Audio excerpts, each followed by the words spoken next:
Hello everybody, welcome back to another edition of the Modicon EdgeIO training. I'm your host, Leandro Mada, and in this video what we're going to see is the diagnostic feature that we have in the software.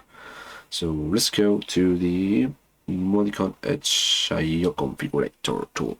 So I'm going to connect to the actual configuration or actual device that I have with me. So this is the IP address that I have with me right now at the moment. I'm going to start from scratch about all this part. Again, I have done other videos to explain all this thing. Administrator 1. So I'm just going to log in. So at the moment, the configuration that is downloaded into the device is different to the hardware solution that I have. Okay, here you can see that I have this device, only just one. Let me just be online. Okay, I just have one device connected. So I have the NIM, I have the power, I have the extended digital input that is working fine, but this part is not configured on my NIM. Okay, so you can see there are some LEDs there blinking and doing a few things. So that means if you go to the diagnostic, you can see that I have the issues here. Okay, so what I'm going to do now is to go offline. We need to make a scan and create.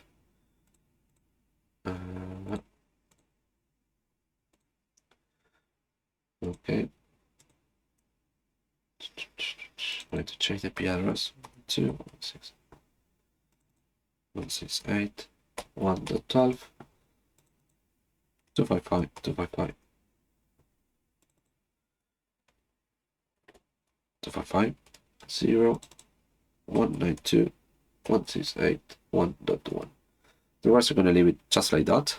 Okay, so at the moment you should be able to see there have some red LEDs over there. Okay, which is fine because they are not configured. The device can identify them. Okay, but they are not configured. So what I'm going to do now is to just download this online. Download configuration to the new. Yeah, don't pay attention to that for the moment. So here you can see that I have the diagnostics. Okay, I have this one. Change when model configure. So imagine that I have some issues. I don't know. Depend on the modules how I change this. I believe you should be able to see different.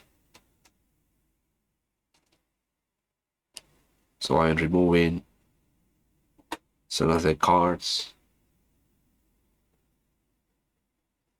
So here I'm removing the things.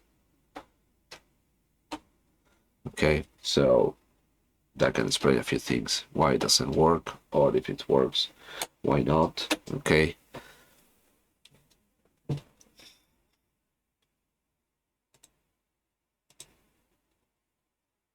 And this can help us to understand what is really going on with the unit. Okay. So I think this is good for you to understand how everything works. Okay. If you go here, you can see IO must configure within preset chain when model has no configuration. Okay. And that means that I haven't configured any of the channels. So if I go offline,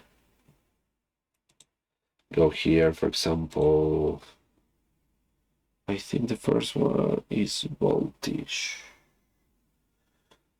True. This one is not voltage. And the other one, I'm going to disable the channel.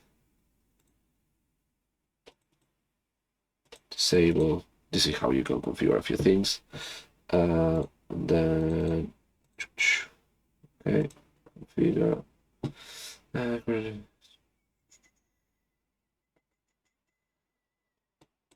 Yeah. Don't pay too much attention on that one. Because I have different firmware. Okay, good.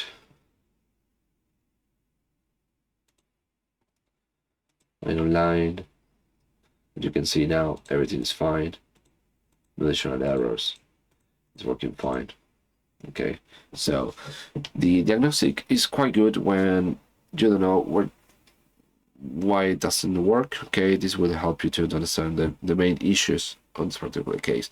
The message that you saw over there at the beginning is because I'm using a different firmware. Okay, so it's not something about the hardware itself, something about the firmware, and old firmware I haven't updated yet, because I want to do that online for the next videos when I need to make the firmware update.